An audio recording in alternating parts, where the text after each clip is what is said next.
I don't know. I was like, I don't really feel like the need to be that formal with any of it. Yeah. Like, we don't even have a name for the show or anything, so I was just like That could there's be no point. episode There's no one. point being like, hey, welcome to this podcast. So I think it's great. I think this will be great. Just talk, and we've got some topics, and we'll just go have on like and have a good general time. direction of where we want to go, and then we'll just talk about sports like we already know how, and Yes. Sounds We'll good. talk about Jamal Murray. Did he just basically grabbed? Yeah, Tim dude, Hardaway Jr. in the nuts. that was bad. Like, and, That was honestly, rough. I was really impressed with like his response after the game. He was like, "Yeah, it kind of just happens in the heat of the moment." If it were me in that, You're like, like, I'd be no. like, "Man, screw that guy!" Like, you just racked me, man. That was crazy. It's like, so you've been racked in the nuts quite a few times in the heat of the moment. No, I've not too many times. Yeah, but if I were, I guess I can't really talk from personal experience. Yeah. It just happens. I just assume that's what I would do. Yeah, took off like I hadn't seen this, but he definitely took off like a rocket into his nuts. He's just like laying on the ground. He's like, "Oh, got a free shot. Let's go." Oh man, Jamal Murray is kind of an interesting case. What do you think of him, Reed? Honestly, like, I think he's. I mean, this past playoffs obviously showed that he is good enough to be that number 2 guy that the Denver Nuggets need. Obviously, I think Nikola Jokic makes him that much better.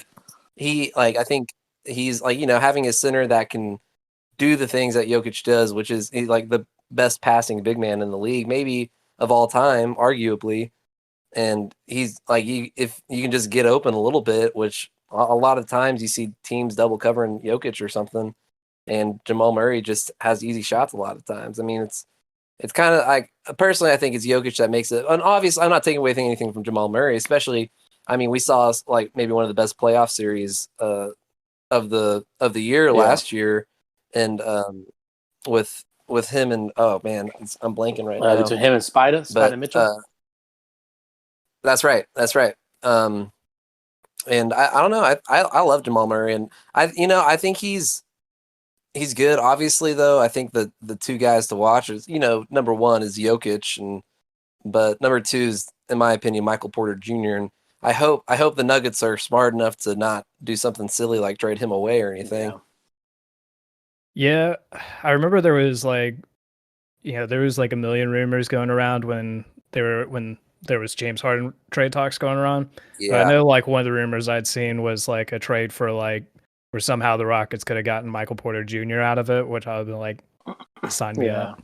Yeah, that would have y'all would gotten a good deal with it. Although I think the Rockets definitely got a haul out of that deal. I think y'all kind of bailed yourselves out of that situation. I'm genuinely curious about how many teams you think were legit interested in James Harden.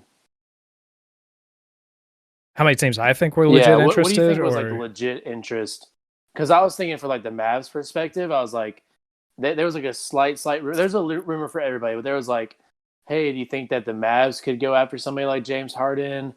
And they shut that rumor real quick. But I was like, no, like do not go after James Harden. I felt the same way about the Nuggets, and I heard rumors about the Nuggets too.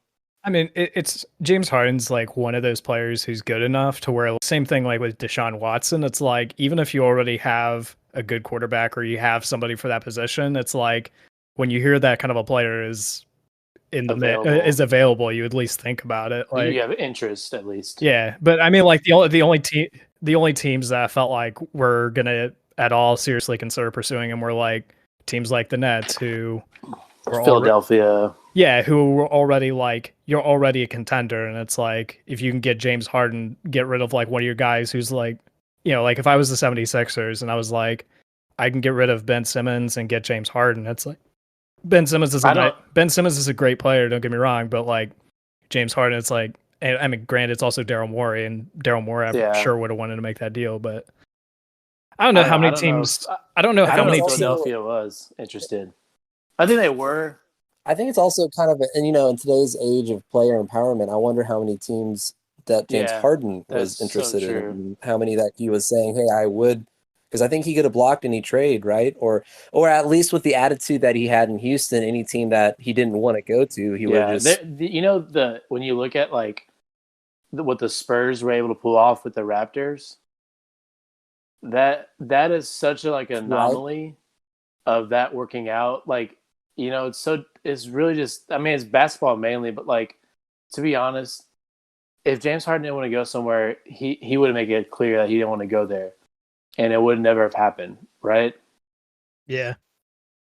Do you feel like it's that much of an anomaly though? Like, I mean, I know usually it is, but think about recent history. Like, think about the AD trade, now the Kawhi trade. That's two back-to-back Sorry. championships that No. made I big mean more blockbuster like deals. Kawhi going to Toronto, because that Toronto was not the top of Kawhi's list, right? So that's what fair. I mean more of like the Spurs being able to pull off a trade with Toronto to give them Kawhi, to get Kawhi to Toronto, and pull off that. I mean, like AD forced his way out of New Orleans, right? But he forced his way out of New Orleans to the Lakers, and Kawhi was trying to force his way out of San Antonio to like either the Lakers or the Clippers or somebody on the West Coast, which he ended up in LA anyways. But he was trying to force his way, and then Pop was like, "I'm sending your ass to north of the border, bro. Get over it." Yeah. And it worked out for the Raptors. I don't think they would trade it for anything, to tell you the truth. No, I mean, like, even if it's only like, even if you only get him for the 1 year you get him and you get a title out of it, it's like, I'm not complaining at all. Yeah. So I think that them pulling off that trade is more of an anomaly, because I think these guys can control where they go, and I think them getting to Toronto was the kind of anomaly part. That's a good point. Yep. Yeah, I mean, it's been interesting. I don't know for James Harden how many people really, like, there wasn't many teams that were going to actually make that deal. And I mean, I guess fortunately for the Rockets, they found their match found a deal that should work out for them. Like, even if Oladipo doesn't do much for them, he's like, honestly, like, he's probably worth more to them as somebody who can get them more picks than he is anything he's going to bring to the team himself. And that's nothing against him, because like he's not, like, he's a great player too, but I feel like I sort of feel like you either go with him or John Wall in this situation. Yeah. You don't go with both. And I feel like John Wall has been stepping up and establishing himself as the leader of the team. And I mean, I was gonna say, who would you rather have, John Wall or Oladipo? I mean, if he's healthy, definitely John Wall, because I don't know, I've been really enjoying watching him play. The Rockets, like, I always enjoyed watching him play, but it's just been, even like when they're losing, I was noticing this too when like James Harden was still on the team. Like, the team just had a different energy when he was on the floor versus when James Harden was on the floor. Like, you could kind of feel like the team had already, like, I feel like they'd already made John Wall their leader, like the new leader of the team, and they're like, all right, the de facto guy, the de facto leader. Yeah. Despite maybe like whatever flaws they have, like John Wall and Cousins were both like, well, we're here, like, this is the team we're on, so let's, we're here to try and get wins. And I will tell you this as a person, like, okay, so just for our viewers out there, Reed and I are up here in the DFW, and you're down there in Houston, right, Kenny? And I'm like, I love. There's times where I've loved the Rockets. There's times where I've disliked the Rockets. In recent years, I have just totally disliked the Rockets, especially with Harden on the team. Really, mainly Harden on the team. Since they got rid of Dwight Howard. Yeah, and so but I do remember some times when they had like Kyle Lowry and Carl Landry and all those guys. I was really rooting for them, and I'm like, I can see myself, if they make it to the playoffs or something, I can see myself rooting for that team. In recent playoffs with Harden and all those guys, I could not see myself rooting for them. But if they somehow made it to the playoffs, like scrappy John Wall, who's back from this big injury, his best buddy lining up next to him in Boogie. If they keep Oladipo, like, there's another kind of story of a comeback guy. That you got Christian Wood maybe come back in the team. Like, I can see myself being like, yeah, it'd be kind of cool if they pulled off, an upset. Yeah, for sure. Playoffs. I mean, they have like a ton of potential with the guys they have, just because.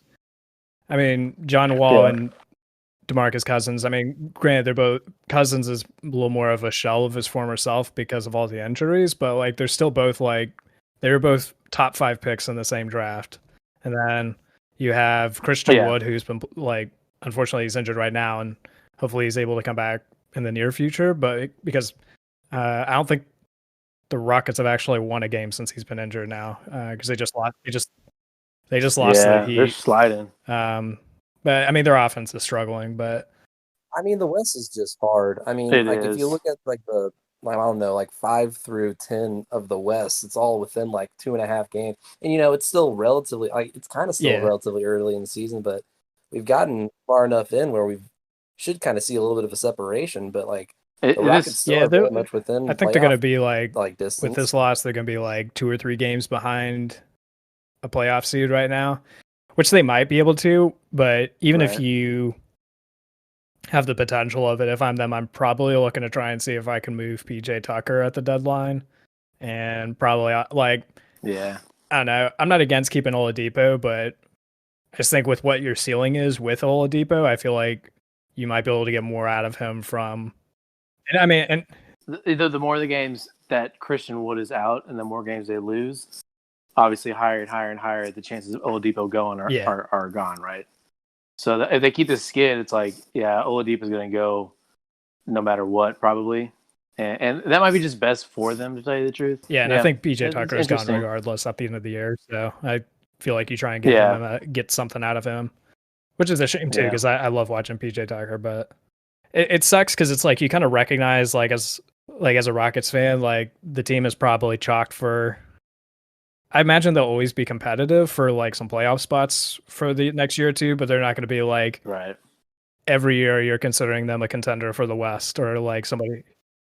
But things move so fast in the NBA, honestly, You right? never know Like, when you get that number one guy. Like right, look at the Mavs. I mean, look at them picking up Luca when they did. And that was they traded to get him. Like that was like a number like he's like the 5th pick overall. You never know when you just someone slides to you and he turns out to be like the next phenom.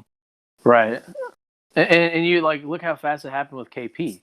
It was like they recognized they had Luca and they have a chance, and then like they immediately pounce on Porzingis being available, and it just happens. Those things happen so fast, especially in the NBA. It's like life comes at you fast in the Yeah, no, I mean NBA. it was the right time for the move and everything. Like I have mixed emotions about how James Harden played. Like it's one of those like you recognize the way he plays, really good at racking up a ton of points, right? Like he's great scorer and Yeah, everything. And I mean, he put up insane numbers with the Rockets, and he also carried a lot of bad Rockets teams beyond what they should have been doing based on what he like his play pretty much alone. But I mean, it's like I feel like you had also seen the ceiling of what you were going to get out of him with the Rockets, which was the yeah. West Conference Finals appearance with Chris Paul. I mean, it's to me with James Harden it is just one of those things where I mean, we see him in the regular season but in the playoffs it's just a whole different thing because I mean, the regular season he's an MVP, he's an MVP winner and you're right like he like averages over 30 points a game and you're right, he wills his team to win during the regular season, but I've always felt like whenever he kind of gets to the playoffs, maybe since he's been working so hard during the regular season, he just seems so tired. And James Harden's always kind of seemed a little out of shape to me. Obviously to guys like us, he's an athlete, but like to those athletes in the world, They found like such a great formula when they had Chris Paul the first year with like just being able to like balance them up. Like you basically always had an all-star point guard on the court at all times, and so you Yeah. weren't burning both of them out at the same time. But Do you? Let me ask you this question: Do you think? And I know there's so many different sports out there, but like thinking of the major pro sports out there, do you think that? I personally think that the NBA has such a different feel in the playoffs than it does in the regular season compared to any other sport out there. Maybe baseball has a case, but I feel like just overall, the difference between the playoffs. personally, I think you're right because honestly, like even still in baseball, I feel like every game in the regular season matters so much, and obviously in the NFL, like there's only 16 games, but and that might be changing in baseball in the future. And this past season's was interesting because they expanded the playoffs, but I mean in baseball and NFL, it's hard to make the More than half playoffs. the Like teams make it. it's in the NBA, it's different. I feel like we're talking about Exactly. You can make it with a losing record, or Shout I out mean, obviously Washington. you can do that in the NFL Let's too, but go, that just means baby. the Washington football team. I feel like the last couple rounds of the NBA playoffs tend to be interesting, but I feel like, I mean, the first round, you always have like, you have Oh, like it's two awful. series that end up being interesting, which is normally like the 4 and 5 Yeah. or maybe the 3 and 6 as well. But it always just, I've never felt like the first round should be 7 games, because it's like, if you look at like the last several No, years, it's like you goodness. don't need a 7-game series to figure out the Warriors are better than the Pelicans, right? And Absolutely. No, definitely not. It's tough though, because like I mean, if those 4 and 5 like games can be pretty interesting. Like those series can be pretty interesting. And personally, I don't really mind it being so long, because I mean, I don't get me wrong, I like watching the regular season of basketball, but I mean the playoffs are just so like, it's like you said, it's a completely different thing, and it's you never know when a team can just like turn a switch. I mean, look at the Heat this past year, and Jimmy Butler. Like that's you never know, and I think I like seeing that first round. Like you still need that 7 games, and mostly because the regular season to me is so the like regular season, no you don't. problem. It's Like there's some marquee games. and I'm okay with that, honestly. Yeah, and I'm perfectly all right with the snoozing through the regular season, because I want to see these guys performing at their absolute peak, like they're the least tired. Because honestly, out of the 3-4 major sports, the most exhausting are hockey and basketball. Football too, but like I said, you only have 16 games a year in the regular season. Basketball, you're playing and most of the time you don't even have your bench guys coming off for basketball. You're playing the full game like every single day almost. Well, At least that's how it you're used putting to in be. 35 minutes a Now night is players what are most kind times. of Well, maybe what 30, 35 minutes at the most, like a night out of a 48-minute game. Like that's a lot of time on the court. And so I mean I get what you're coming from, but and maybe I don't know, maybe basketball could be a little bit better if there was a little less regular season games. But you're totally right. I snooze a lot through the regular season stuff, especially if it's like at the first 3 quarters and a half almost of a regular season game. I'm just like so tuned out. And then towards the end, I'm like, okay, let's see what's happening. I can get kind of interested in what's happening, but I don't know. Just playoff basketball to me is just. I'm with Kenny on this one, where it's like, do we really need 7 games to decide these series? But there are some good games on almost every night. There's usually a good game on or two every night. I like that Adam Silver is at least like going through the process of trying to think about how to make things more interesting. Like, I think this last year they did like the play-in stuff for the bottom seeds and stuff, which is cool. I was thinking like, I mean, I think Yeah. to like, if you made like the first round, like a 5-game series, that could kind of be more interesting, because like in that same example of like Yeah. the Warriors and Pelicans, right? If like the Pelicans grab a game early and all of a sudden like, oh, now the Warriors are 2 games away from being eliminated, and all of a sudden like there's a little bit more pressure to it, because Right. which is like, I mean, in baseball, like Right. I love the 5-game series of like the division, like a division series. The divisional round. Yeah, because right. it's like there's a little bit more like, it feels like every game like every game matters to an extent. You can drop a game. You can drop a game in the 7-game series and be like, okay, rebound a little bit, and it's just a numbers game, right? Drop a game in a 5-game series. That's like, true. oh, hold on. You drop 2 games in a 7-game series. Like, okay, we can still figure this out. And then now you're on the brink of elimination. So Yeah. I don't know. I think maybe the strategy is a little bit more intense in baseball with all the bullpen stuff, but I just feel like the way the guys play during the playoffs is just so much different than they do in the regular season for basketball. Well, with that, speaking of playoffs, we just had the wrap up of the NFL playoffs. I don't know if you guys watched that game or not. Did we get the rights to say the Superb Owl game? Oh, we have. I don't know. You know how it's always weird that you can't say Super Bowl or whatever. That's what Wait, I. I have no idea. Oh, I don't know. We might get a call from the commissioner. Yeah, if they ever even hear about this, I'll be surprised. I'm sure we will. Let's talk about the SB game that happened on Sunday. Yeah, I mean, I can't say I was surprised by who won, but I was surprised by how much they won, I guess, or to what, like how much they dominated, I guess, the whole game. Yeah. I heard that Patrick Mahomes had to get surgery for turf toe afterwards. I'm not sure if that was like something that was during the game.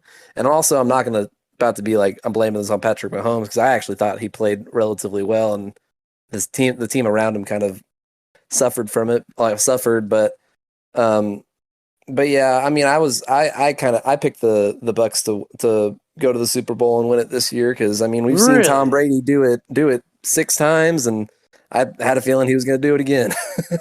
Yeah, it's one of those like you're like logic tells me Tom Brady is in his 40s and shouldn't be good anymore, but he's also he threw one logic, of the best all time. He threw logic at the window.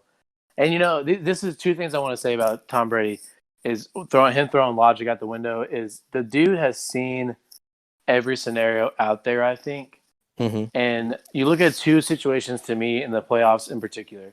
The first one being the big one against the Green Bay Packers, the infamous, not going for it on 4th down when they were down by 8, I think. Not going for it on 4th down, right? Late in that game, you still have 3 timeouts. You're Green Bay, you drive in, and you're 4th and goal, and you don't go for it. And they go for the field goal, and they say, let's see what happens. Let's try to stop them, use all 3 of our timeouts, and then go back down and see what happens. And it's like, you think about that, it's like, that's not a bad strategy. That's not a bad strategy to have, right? But the dude that's across the field from you is the greatest quarterback of all time. There's no dispute. I don't want to hear it from anybody else, right? Yep, it's true. So how can you not expect this guy to go out there and get 10 yards? Yeah, but the thing is, like they did stop him. They did get the ball back, and they did get another chance at it. And because I think they had the ball back with a little under 2 minutes left, didn't they? No. That was the 3rd down play where they called the controversial pass interference or holding or whatever it was. Okay. And then they knelt it out. I think it was defensive holding. And then they knelt it out. And I'm not even saying that Brady made but Brady made the right play by throwing to the penalty. True. And so, like, he's smart enough to see every situation unfolding. And so then, okay, so go back to the Super Bowl. There's the time where going into the 2nd quarter, Kansas City drives down and they go kick a field goal. And then now they're losing 14-6, right? Mm-hmm. And Kansas City's going to get the ball first part of the 2nd half. And so they're losing 14-6. They have 2 timeouts left, like 50-ish seconds left. And Brady gets the ball back. 1st down, they run to Fournette. He gets stuffed at the line. And they call a timeout, and it's like 2nd and 8. And now Kansas City calls a timeout. And now play after that, I think they got like 6 or 7 yards. And they're like a 3rd and 2, 3rd and 3. And it's like 45 seconds still left. And then, time stop or whatever it was. Or they call timeout again, thinking, okay, 3rd and 2. Let's shut them down here and try to get the ball back and try to get the ball back into Mahomes' hands one more time, right? And then, so it's 3rd and 2. And then that's when Brady came out and made another great play. And they got a 1st down, I think, to Gronkowski. And so now you've given them extra time to work with to get another 3rd down. And just giving them kind of a free play to get some time back into the thing. And so I think Brady saw that and saw Andy Reid calling a timeout, thinking that somehow, some way, the Chiefs were going to get the ball back. And he said, nope. I'm Tom and my mother and Brady, right? And you are not going to call a timeout on me, and I'm not going to let you get away with it. And then that's when the Mike Evans pass interference happens, and then all the stuff down there at the goal line with Tyrann Mathieu. And I think that was the biggest turning point of the game. That's fair. Yeah, it was the Chiefs. Just I felt like a lot of people are complaining about. Well, I should say Chiefs fans or whoever was rooting for the Chiefs were feeling like Tom Brady was getting a lot of calls there at the end of the 1st half.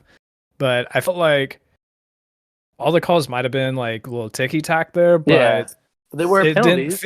But at the same time, it's like they're not calls that I wouldn't expect like the referees to make in that spot. Like, you could make the argument on the Mike Evans pass interference call where it was like the ball might not have been catchable, but I forget the name of the guy they bring in who's like the former NFL ref who that was the correct. Every channel. And he was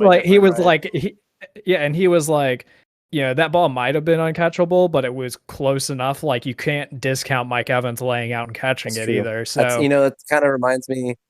Like it was a kind of jump in sports, but it kind of reminds me of a couple of years ago in the the Red Sox versus Astros World Series when Mookie Betts went up to try to make that catch over the wall, and a fan knocked his glove. Oh yeah. So to me, it's I kind know of what like you're talking about. that, where it's just like, you can't discount Mookie Betts making that incredible grab. It's kind of similar to true. Mike Evans. Yeah, and and then in the end zone they have that other penalty. I think it was a defensive holding against Matthew. See, that one I'm a little more frustrated with because that one truly looked like an uncatchable ball to me. But at the same time, like, you got to know they're calling that stuff, right? Yeah, and I mean, and outside of that drive too, like I think it was maybe the previous drive they had where you had the Buccaneers lining up for a field goal, and then you get called for offsides and give them a free first down that Tom Brady gets a touchdown off of, and then you had the punter who, like, even the punter was giving the Patriots Buccaneers. That's right, because they had the weird hold and they re-kicked it, right? They repunted. I mean, great call by Arians. and then the guy like shanked the. It's I think it's AJ Feely's kid, right? Who was their punter? AJ Feely's kid. Yeah. Huh. I think it was. I think because AJ Feely used to kick for the Dolphins, right? Yeah, no, I know. Yeah, I'm thinking. Or not AJ Feely. Jay Feely. Jay Feely, yeah. I know he was. I know Jay Feely was on the broadcast. I don't know if it was his kid punting. Yeah. Well, I sound like I heard clacking on the keyboards. I'm assuming you're looking it up. It just it was like that, and it was like the ticky tack call with, and then Matthew got the interception, but then that was called back, and it was just all those things. And I think that there's penalties on every play for the most part. I'm sure there's penalties going on all the time. Right. Offensively, okay, I was totally wrong, by the way. It has no relation to Feely. I feel like maybe I swear I heard for some reason the name, like him being related to Feely, but I guess not. His name is Tommy Townsend. Yeah, Jay Feely was on the broadcast, so that's maybe why you're thinking Jay Feely. But yeah, you had just like so many, like, I don't know, the Chiefs were giving them like plenty of opportunities. Yeah. Right. It was just one of those, like, you're giving opportunities to the wrong team. Right. The Tom Brady and the best team, like, they're good. They're good. You think they could get back next year? The Bucks or the Chiefs? Both. Give me both. I don't know. So what I've been waiting to see out of Tom Brady is the same decline we saw to Peyton Manning, where Peyton Manning was looking like unstoppable for a couple of years, and then all of a sudden their last Super Bowl year, he just looked like, but he was getting out on the field. You know what the difference is he lost that Super Bowl. That big Super Bowl that Peyton Manning lost, where he fumbled on the first play. I think it was like 2012 against the Seahawks. Right. I think. And after that, Peyton Manning was never the same. You can see it also. Look at Matt Ryan. Matt Ryan lost that Super Bowl to Tom Brady. Don't do that to my boy. I'm sorry, but it happens if you lose a Super, like, and that's kind of what I was about to say about the Chiefs. Patrick Mahomes. I'm not going to say he's young and it's a completely different situation, but I'd be a little surprised if they made it to 3 Super Bowls in a row. Well, what do you think about the whole, like, I'm sure you guys probably all saw the graphic about the Russell Wilson first year made it to the NFC Championship game, second year won a Super Bowl, third year lost to Tom Brady, and then they were talking about that for Patrick Mahomes. You guys all see that graphic? No. Yeah. Very similar to Russell Wilson. And I'm like, I don't think Russell Wilson's been back since he lost to the Patriots and Tom Brady. I mean, no, I don't think so. Yeah. I know it's hard to get to the championship in every sport, but there's just something about football where it's just like, because you have to win the play. Like, the Chiefs next year, if they made it to another Super Bowl, they would have won every single AFC playoff game for 3 straight years, and that's just crazy. That's yeah. I don't know the Bucks. The only thing is, I think that they Bucks don't have got a Brady shot. to go through. They don't have Brady to go through in the AFC is the one thing. Making it. Yeah, go ahead. No, just making it, to me, I can see what you're saying, but I don't know if anybody can make it through Patrick Mahomes in the AFC. That's fair. But anyways, go ahead, Kenny. I feel like there's like a very similar dynamic as you had with like Tom Brady and Bill Belichick, as you have with Andy Reid and Patrick Mahomes. It's like Tom Brady wasn't a total stud coming into the league, and I mean, obviously winning this Super Bowl proves the point that he wasn't totally reliant on Bill Belichick the entire time. Yeah. And I don't think Bill Belichick was totally reliant on Tom Brady either, but That was a mutual relationship, I think. But regardless, it's like they both made each other better, and I think Yeah. it's a similar situation of like Patrick Mahomes and Andy Reid just mesh really well together. I still think Patrick Mahomes. Let's not ignore the luxury of weapons that the Chiefs have, and and the Bucks. Yeah. Those are two of the best receiving cores in the league. Yeah, I mean the biggest problem, like the problem that you had with the Chiefs going into the game, and you knew it was a problem going in, was you're missing two of your starting offensive line going against a really good Buccaneers defensive line. And that was so and, I mean, they said like there was like one stat where it was like Patrick Mahomes basically was running away from the defensive line for like 500 yards or something silly. Yeah. Over the course of the game, just trying to get away. It wasn't a great game. But an interesting thought that came into my mind as a result of that, and I was making, you're always going to make the comparison, probably like out of that draft, you're going to make the comparison of Patrick Mahomes versus Deshaun Watson, I think. Yeah. Like, I mean, obviously, like nobody's going to, nobody's going to, yeah, but nobody's going to be like, I mean, I don't have a thorough knowledge of every QB I don't remember every QB who was drafted in that one, but all I remember is anytime they talk about the Bears and Mitch Trubisky, it's like, oh, and don't forget Deshaun Watson and Patrick Mahomes were taken after this guy. So it can't be a sports podcast talk unless we mention that Mitch Trubisky was taken before Patrick Mahomes and Deshaun Watson. That's right. And Mitch Trubisky, if you're listening, I'm sorry.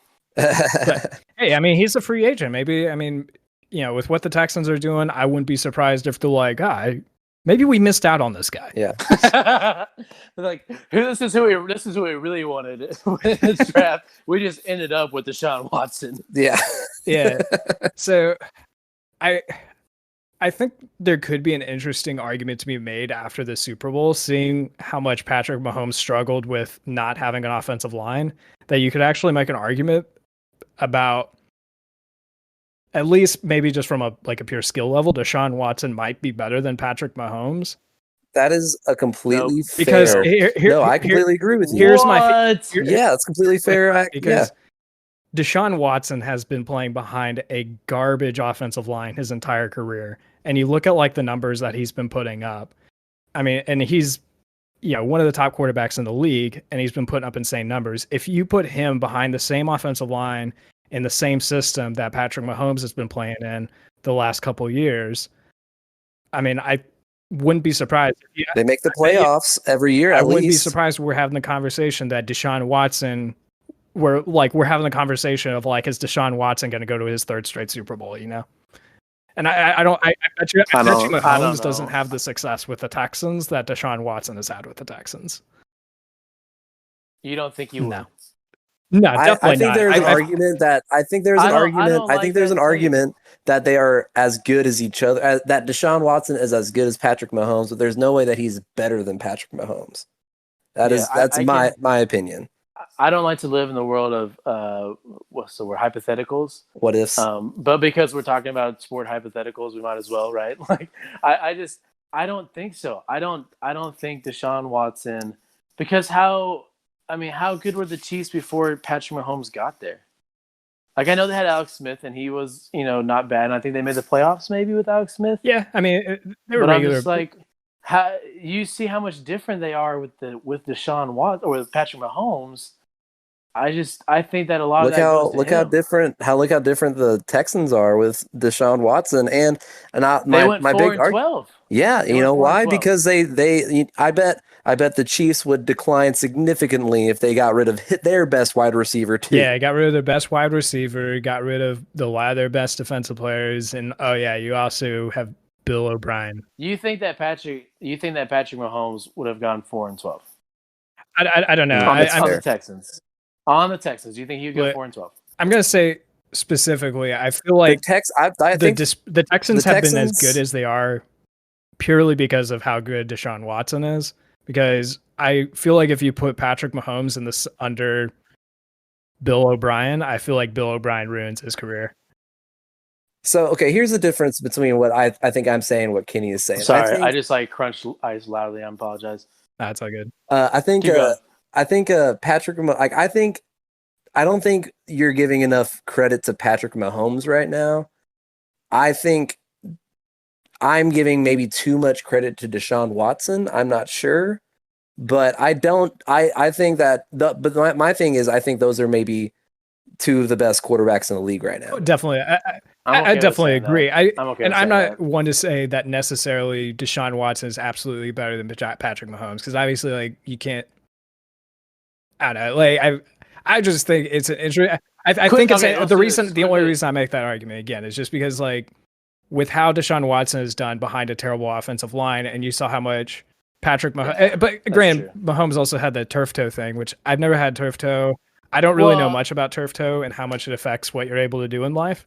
And he was making outstanding throws in that game. It was just a lot of them were ending up on the turf because it's always sounded like a silly injury to me, but yeah, it probably hurts like hell though. From what I've heard, it hurts like. But I will say this. I will say this. I don't want to hold it to Patrick Mahomes for one game. Oh yeah, honestly. no, for sure. I don't want to sure. judge it. Like that's the thing that about football is like one game, like the game plan from the coaches, and that's who I give a lot of credit for in that Super Bowl is the game plan from the coaches can just so change a game. And the way that Todd Bowles game plan against Kansas City was just fantastic. Sure. Like they held Kansas City to 9 points and no touchdowns.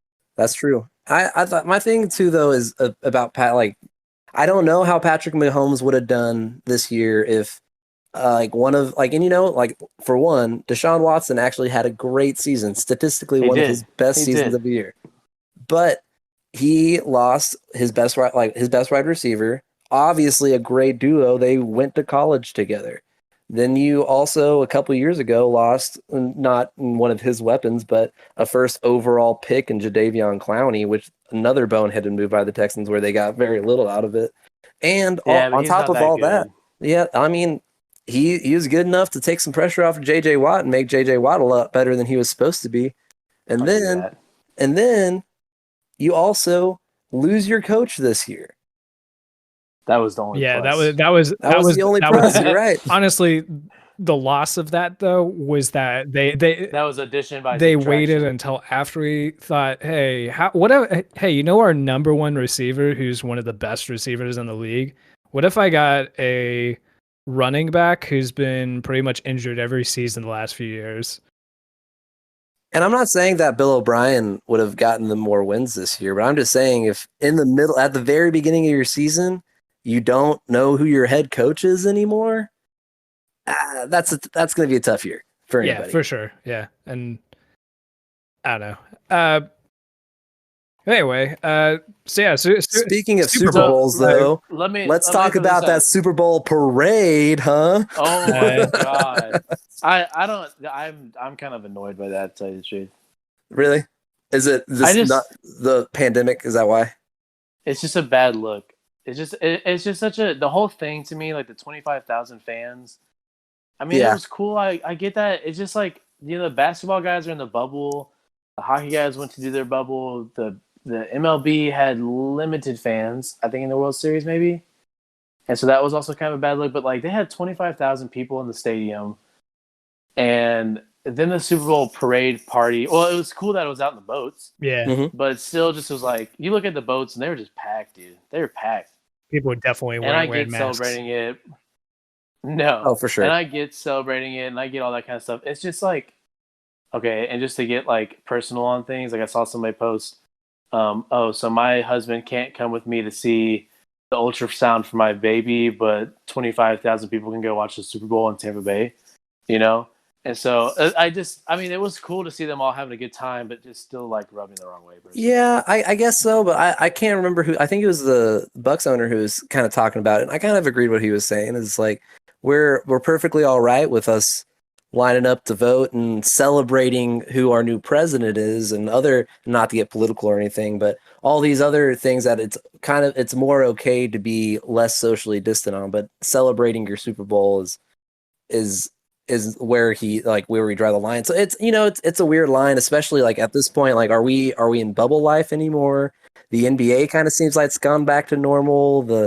I'm not gonna compare going to vote to like the Super Bowl parade Right. party. That's fair. But That's it's just fair. like it's just I don't know.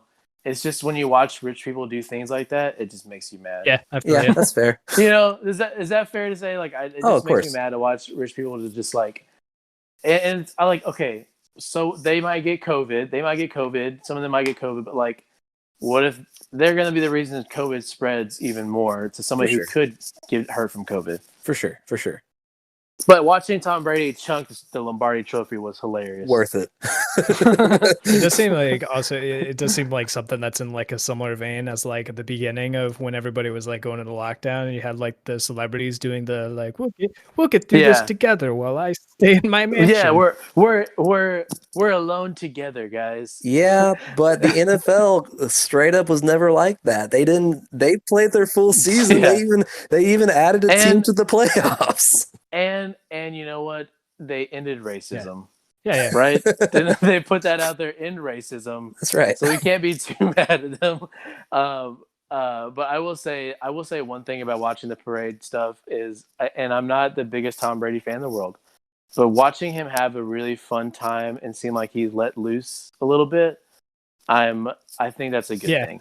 Oh yeah. It's like watching LeBron in LA. Like, his personal happiness seems to be a little bit more out there, and he's doing all these cool projects. And like, I think it's cool for Tom Brady to get to like be having a good time. He's with his like best friend in Gronkowski, right? Oh yeah, like two tutties. Yeah, it's not wrong to me to see Tom Brady having a good time, and for just sure. Like good for him. The way we're talking about him is like he's like this guy who just got out of this marriage he got in at like high school. Wonderful marriage. You had a lot of like healthy kids, but now that all the kids are out of the house and it's like, well, I'm ready. Like, we're ready to go move on, do different things. And then he goes and just finds this really hot chick down in Florida. And then all of a sudden got like the biggest grin on his face. He's like, yeah, I'm so awesome. And meanwhile, the older lady back in New England tried to move on. To move on. It didn't really work out this year. Probably going to be hitting up I think she'll find somebody. I still think she has a lot of life in her. Oh yeah. But I'm glad to see Tom Brady having a good time. Yeah, I mean, I know you guys already said, but like I don't know if anybody can really say Tom Brady is not the greatest at this point. No. Oh, he's the good. Right? Like I know champions. He's got the most Super Bowl championships out of any NFL team. Yeah, I was thinking about this a couple of days ago where I was like, I turned 28 in January. Tom Brady has won a Super Bowl, like a quarter of the Super Bowls that I've been alive for. And then that's pretty crazy. And then he's been at 10. Yeah, and on top of that, he's been in over a third of the Super Bowls that I've been alive for, which is just insane. So I mean, I guess, yeah, he's definitely the best. We go in to this offseason. He's probably staying with Dan. I figure he's playing again, right? Next year, he's definitely back. I think there's no chance. The only way I can see him retiring is when he gets his butt kicked. Right. Yeah. Like if Mahomes had just crushed him this year, or his 12th Super Bowl. Yeah. Like Mahomes had just crushed him this year, then I wouldn't be surprised if he was like, yeah, I'm out. Like the way Breeze lost makes me think, I'm like, if I'm Breeze, I'm like, you know what? I've had enough. I don't think I can win this thing anymore. I've had enough. Like these guys are just too good for me. And that's the other hand of Tom Brady. He to get to the Super Bowl, he did kind of just beat up on some old dudes, didn't he? Yeah, I mean, he went through Rodgers. He went through Breeze. Yeah. Who was the first? And he played the Washington football team first. Hey, Washingtonians, my Washingtonians put up, I think, probably the best fight against him. Actually. Oh, for sure. It's because they didn't have a 40-year-old man out there. My boy Taylor Heineke. That's right. So I mean, I guess that kind of leads into the next thing. So clearly, Tom Brady's not going anywhere. You mentioned, but for at least like half the NFL, it seems we have like a bunch of quarterbacks who it's like they're either maybe about to retire, they're maybe not the solution for the team going forward. One of the ones you mentioned is Drew Brees, which I think is a interesting one because I feel like I would have said if they'd had like a solid playoff run, even if they don't win, I would say he's probably good to retire. But I feel like with just the way they got beat, I wouldn't be surprised to him be like, nah, run it back. But at the same, wait, can I say I'm gonna interject real quick about this Bucks thing because I was curious about who had the best playoffs, who had the best game against the Bucks. Did you know the Bucks scored 31-30, 31-31? Like one game they didn't get 31 against the Saints. That's kind of interesting to me. Anyways, sorry. That's gonna be so. That's probably. I bet that's gonna be a bunch of people in Tampa Bay for the next like 30 years. That's gonna be their pin code. So everybody, 31, 30. Yeah, everybody should write that down. And maybe if you're robbing somebody, if you get somebody's credit card from Tampa Bay, it'd be like 31, 31, 30. 30. There you go. Or maybe the quarterback market though. Yeah. So yeah, you got all sorts. I went through all the NFL teams, just trying to figure out like what quarterbacks seem like they're safe or what they're basically up to. And here's what we got. So here's what we got, and we can go through whichever ones you guys feel like stand out the most or whatever. You brought notes? Yeah, man. And I got a show notes page. I mean, it's not really in depth. I was taking a look at it. So we got the Cowboys, right? Dak Prescott. They don't have a deal. So, but I think the Cowboys can, in theory, still franchise tag him. I think. Yes, I'm not sure. So, yeah. I think so. One more time. I think they can do it one more time. Yeah. Similar to Kirk Cousins' deal. Yeah, and then you got, I mean, obviously Deshaun Watson thing. Personally, I don't think Deshaun Watson's going anywhere this year, but you never know. No, you got Drew Brees, who really, you guys are both no ways on him going. I don't think he's going anywhere. Well, like I think he wants to go somewhere, obviously, but I think the Texans would be stupid to get rid of him, unless they got something. And the reason I say that, sorry to cut you off, Kenny, is go for it. The Jared Goff. I think it's Jared Goff deal that happened where they got Stafford. 3 like. Yeah, that was ridiculous. That made Deshaun Watson at least worth that way more, in my opinion. So who's going to make that deal? Well, and you've also got the Eagles who are now being like, well, we want that for Carson Wentz, and they're like, we want that and more for Carson Wentz. And if the Eagles get that and more for Carson Wentz, the Texans are going to be like, well, we want more. We want that. We want your whole damn team. Yeah. Plus, I mean, okay, what are they going to get? Like, and how many more years does Deshaun have on his rookie contract right now? They just signed. Didn't he sign a big? Yeah, they just signed a big extension in the offseason. See, that's the thing. You got to like, he's so young. You actually think you're going to get a drafted quarterback that's better than Deshaun Watson anytime soon? Yeah, absolutely not. No, absolutely not. I wouldn't even take Trevor Lawrence over Deshaun Watson. Nah. No, I mean, I feel like if they do move on from Deshaun Watson, that you try to get you trade him for like. What the Lions did, like you're moving on from Matt Stafford, but at least Jared Goff is also like proven he's like a capable NFL quarterback. Yeah. And I feel like you got to get something similar like that for Deshaun Watson. Cause like, I don't know a ton about our new head coach. I know he's been like the wide receiver guy for the Ravens for a bit. I don't have a ton of confidence in him, and I don't feel like he's the kind of guy who's going to be like, you can just give me shit players for years on end and I'm just going to turn it into magic. Like I feel like he's going to need strikes me as a guy who's going to need success coming out of the gate. Yeah. Yeah. I don't think Deshaun Watson's going to go anywhere this year. Just because I feel like you've got the new GM, you've got the new head coach. I feel like they're going to try and do everything they can to change his mind. But I feel like if you have another 4-12, 5-11 or whatever, like under 5 miss playoffs, under 500 miss playoffs, in the AFC South of all divisions, then it's like I feel like Deshaun Watson's gonna be like, all right, I'm either like just not playing or like I could see him honestly, like I almost wouldn't be surprised if he just pulled like a Calvin Johnson at some point. He's just like, okay, I'm just gonna retire. It's not worth it anymore. Congrats to Calvin Johnson on making the Hall of Fame. Yeah, amen. Absolutely. But what team needs the quarterbacks the most? So what we got the Saints, right? Who I feel like if they're not moving on from Drew Brees this next year, they have to have the replacement. What do y'all think about Jameis Winston? I don't mind it. I don't know if he's I mean, if like last year, if he threw 30 less interceptions, he would have had like the greatest season of all time. Yeah. I mean, he's an interesting guy. Like, I mean, you put someone in there that threw like 22 less interceptions and they won the Super Bowl. Yeah, I did see an interesting. I saw an article headline. I didn't actually read the article itself, but just the headline. Hey, if we're gonna do a podcast, you gotta start reading the headlines. You gotta start reading more than the headlines, okay? Okay, fair enough. But like the headline enough was interesting that there was a headline suggesting the Raiders could trade Derek Carr to the Saints, which I think could be pretty interesting because I feel like Derek Carr is a solid quarterback. But let's each take one team that we know needs a quarterback and talk about who you think could go there. Okay. Well, here's a list of what we got for who are free agent quarterbacks, right? Or uncommitted. We've got availables: Dak Prescott, Jacoby Brissett, Mitch Trubisky, Ryan Fitzpatrick, Tyrod Taylor, AJ McCarron, Andy Dalton, Cam Newton, Jameis Winston. Not all terrible players, but none of them you're going to be like, this is the... Well, I mean, you got Dak Prescott, but most of these guys aren't going to be guys you're picking up and are like, this guy is going to be... What's that supposed to mean about you got Dak Prescott? What you trying to say there? Well, as in you think he's still going to be in Dallas?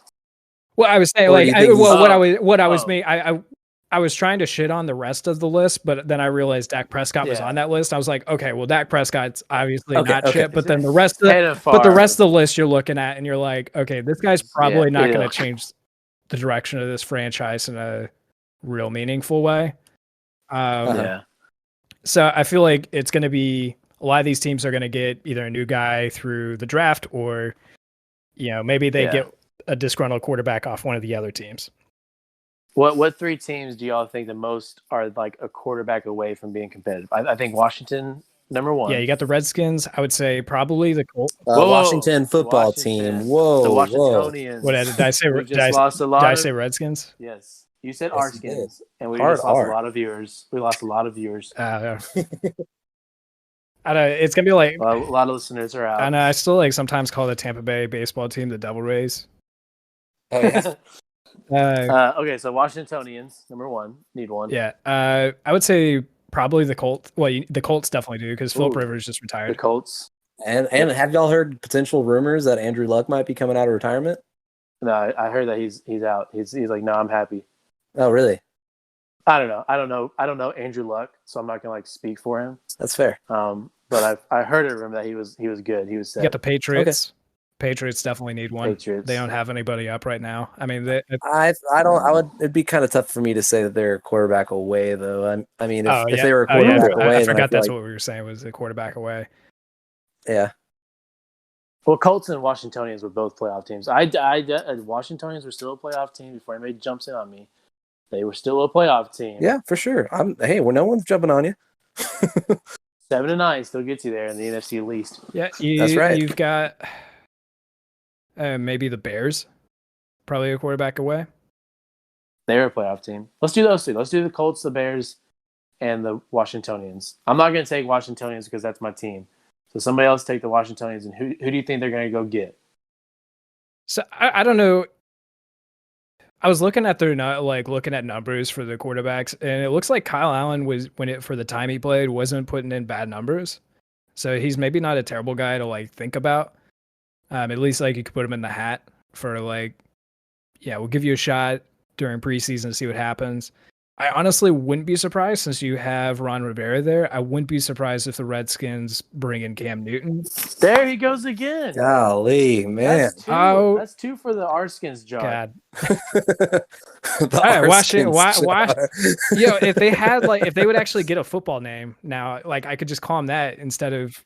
They're called the football team. I love that name. I hope they don't change it. Okay, the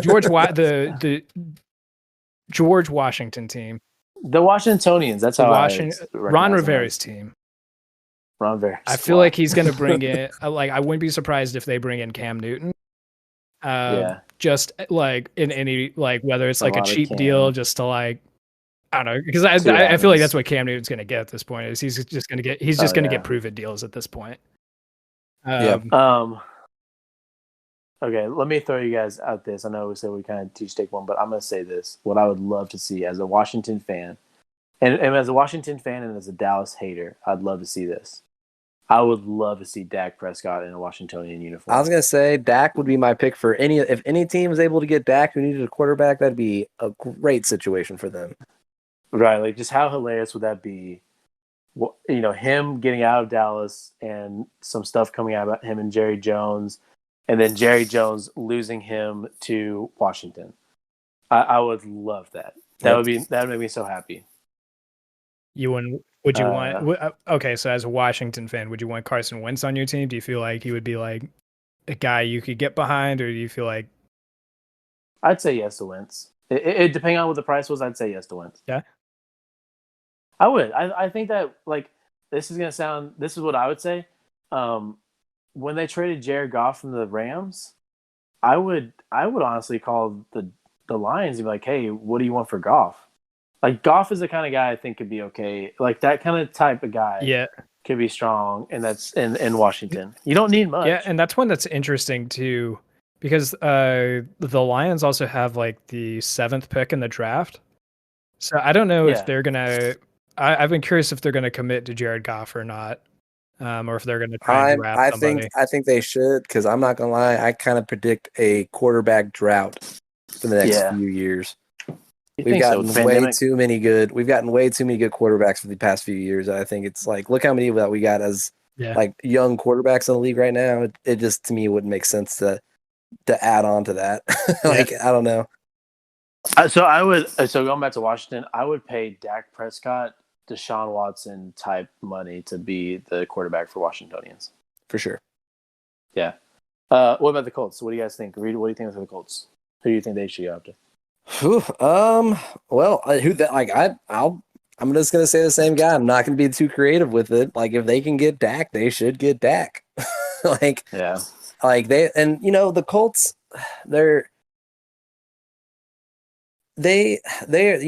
like the Colts, but mostly because, I mean, they got a running back who just can take them all the way there, just about. So I don't know.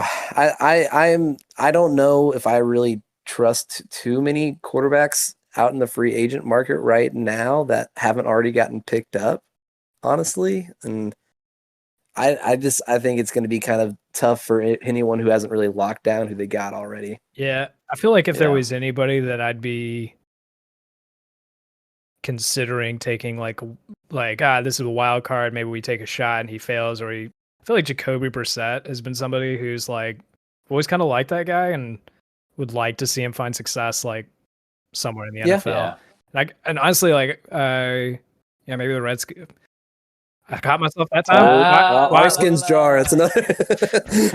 He didn't finish it. I'll give him that much. The Washington team. I wouldn't be against seeing Jacoby Brissett over there. But yes. Yeah. Okay. My phone's getting close to dying here, so we want to do I want to do the Texas Power Rankings with you guys. Oh yeah, for sure. And we're kind of talking about these quarterbacks, and we've talked about Dak and Deshaun. Who do you guys like more between Dak and Deshaun? Who would you rather have? 10 times out of 10, I'm taking Deshaun. Yeah, I'm totally for that. Yeah, I think Dak's a great quarterback. I think if you end up with Dak, like I said, if they ended up with Dak in Washington, I'd be ecstatic. Yeah, but I do think Deshaun overall is better. And that's not necessarily for me to take anything away from what Dak does. Is just Deshaun Watson. Like, I think, to me, though, it's a talent versus leadership things. I think, and I'm not to say that Deshaun Watson isn't a great leader, because he obviously is, but I feel like the Dak's leadership. A great leader.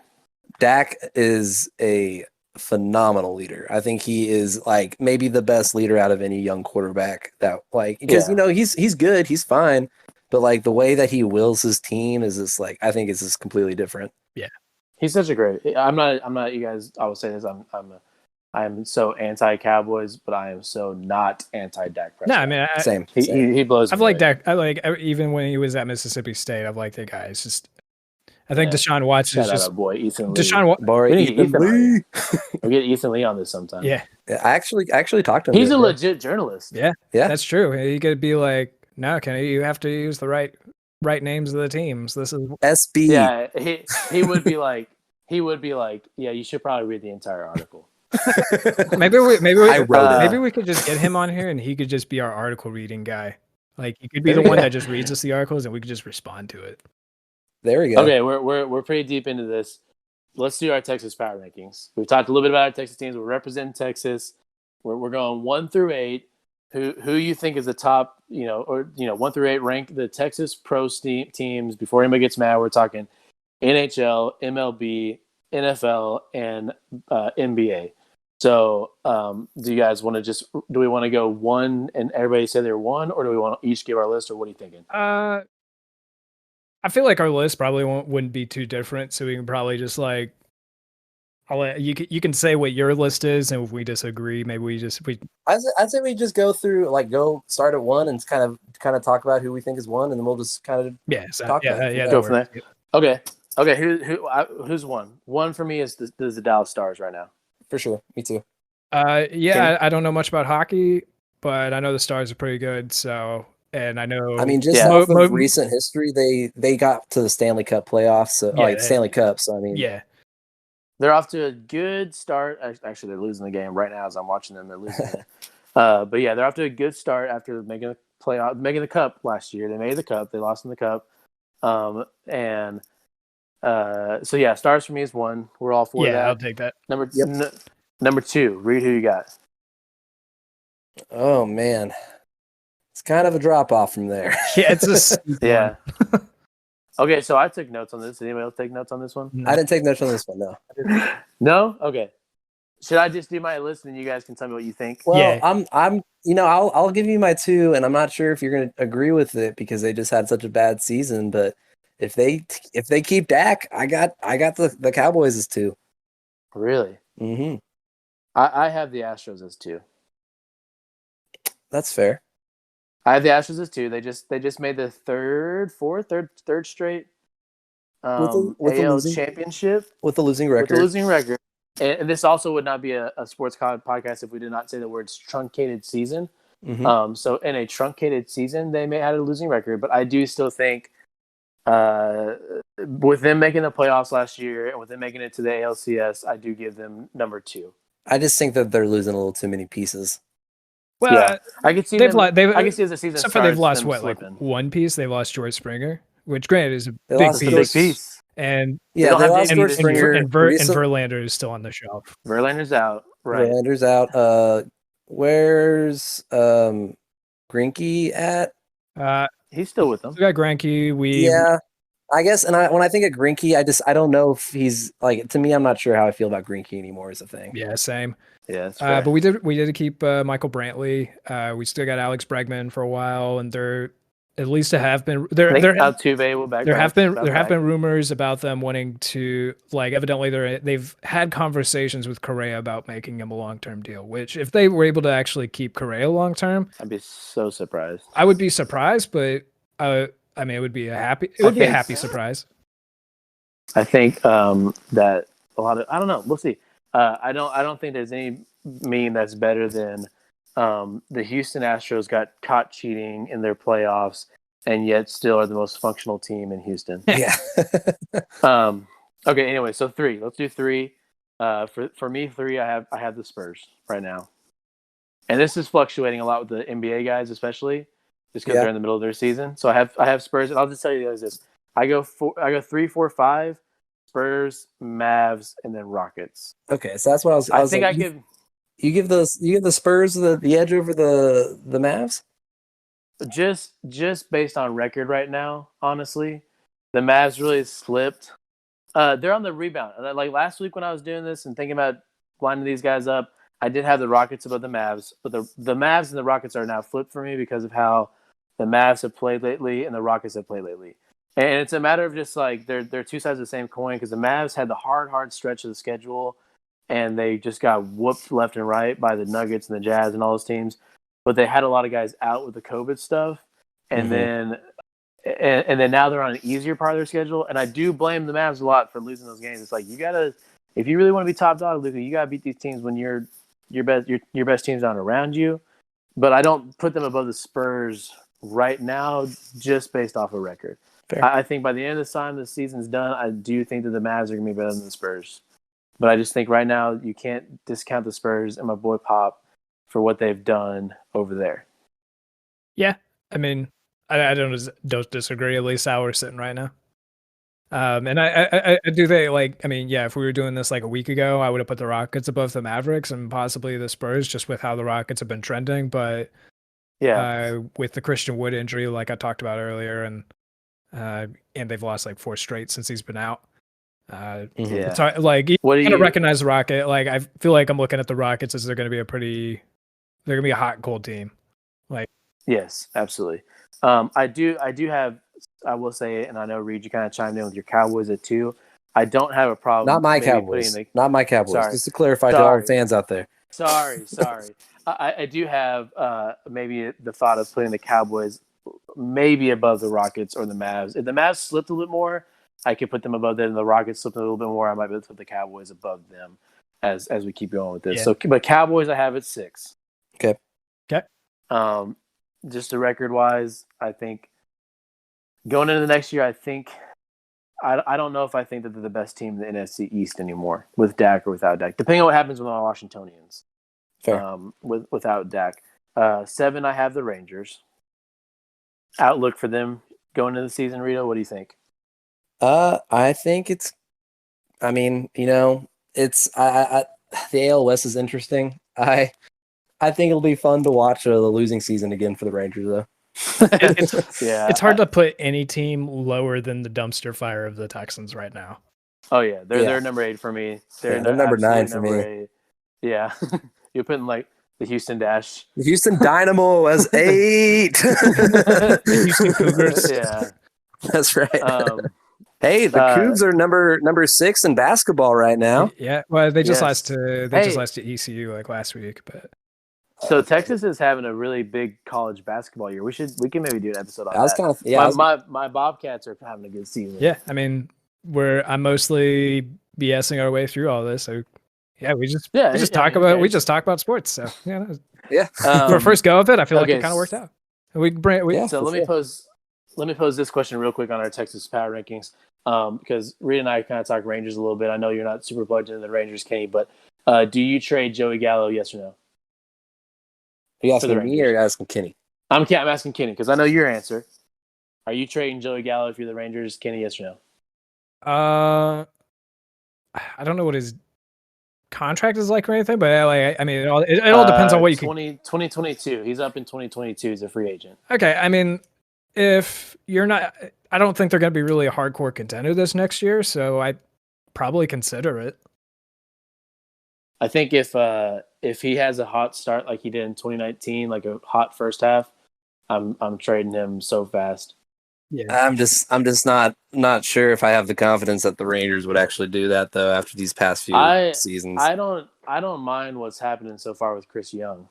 Yeah, I don't say like get rid of, but he made the trade for Elvis and to get Elvis Andrus out, and I think it was a good trade for both teams. Yeah, and I like what the Rangers did. And he did make the trade to get Lance Lynn finally out, and I like what they got from that. I don't know. I think they trade Gallo if he has a good start, and then the dumpster fire that is the Texans. And this is what kind of got me on the idea of doing this Texas Power Rankings thing, is because let's see, I'm going to scroll back through here, and I'm going to look for the date. You guys talk a little bit while I do this. A text from my boy Kenny Leon. Let's see here. Man, I gotta scroll through and just find where it is. It was just like I'm so done. I'm so done with the Texans. I'm absolutely out on the Texans. Yeah, I think that's what it was. I think it was, and I felt. I think it was when they hired. Like I don't know. I was expecting it feels like a hire that it's like. Oh, here it is. Thursday, January 25th. I think I'm officially mark the date, mark the time, 1:42 p.m. I think I'm officially out on the Texans. Yeah, which I mean, I was knocking at the door after they got rid of DeAndre Hopkins and they didn't fire Bill O'Brien after. And then they just busted down the door for you. Yeah, that one, just because I feel like for whatever reason, it just feels like they were trying to get cute with this head Yeah. coach hire, which is what I feel like they tried to. Honestly, like every Texans head coach hire, with maybe the exception of like Dom Capers, has felt like they were trying to be creative. Granted, like Garrett Kubiak worked out for a bit, and obviously he won a Super Bowl. And there was a lot of I know it didn't work out, but there was a lot of optimism when Bill O'Brien got hired. Yeah, because they were like, he had a solid year at Penn State, and yeah, this is what I say in my Kenny voice here. It's like I can forgive mismanagement of a team, but it just feels like the ownership gives zero shits about wanting to win. Yep. And so I feel your pain there, buddy. Yeah. Yeah, and it's one of those. It was just all the choices they've made the last like couple years. It's just, and I feel like it's this Jack Easterby dude who's just creating all kinds of problems, and it's just I've watched a franchise for years that's just like always had like these really talented players that they just seem like. Yeah. And like Andre Johnson said something about it to an effect in like on Twitter or Instagram or something like that, where he's just like basically like players go to die, like their careers just like get grinded away in Houston. And like out of anybody, like, I mean, he'd know better than anybody. Just, I mean, he was in his time with arguably the best receiver at his prime. Things just look so rosy when they were up 24-0 on the Chiefs. Yeah. Like, take yourself back to that time. I didn't. I'll put it on the record. I did not trust that lead for 1 second. No, actually, you know what? I will put my dad on the record. Like, literally, he was here with us. I think Reed might have been here too. And I was like, "Oh man, the Texans are up 24-0." And he goes, "They won't hold it." He looks at me like, he's like, classic they won't Bill hold Doss. Trust me, they won't hold this lead. Like, and I felt that pain. Just like there was just something that Texans fans just knew something was going wrong. Yeah. Being like growing up as a sports fan in Houston, I've just been used to like so many like heartbreaks that is just you can't trust any of it. And I'd seen a Bill O'Brien team go down by a bunch of points to the Chiefs before in playoff games. So I was like, I wouldn't be surprised if they get those points back pretty quickly, which they did. Let me ask you for a Houston sports perspective. This is always something I'm very interested in. And we might even have enough content now to do like 2 separate episodes, but I do like to pose this question.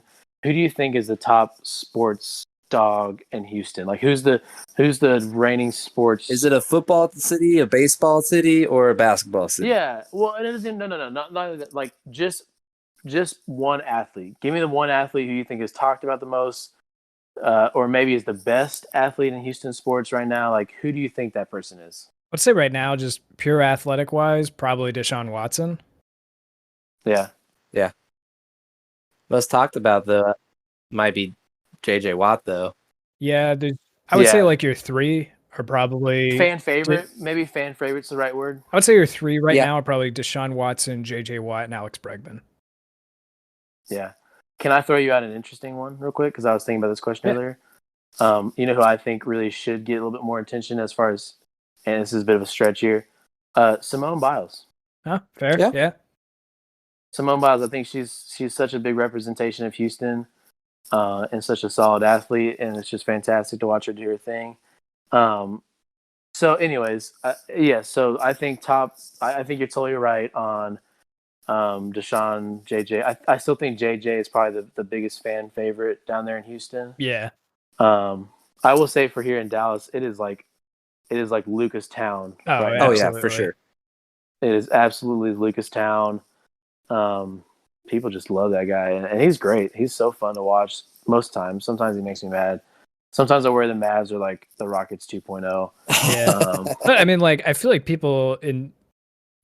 Luka is generally way more well liked than James Harden ever was. Like, I feel like even right now he is. Yeah, I mean, like, I feel like there's even people in Houston where it's like you realize James Harden's like one of the best players like ever right now. Yeah, and people are just like, he's cool.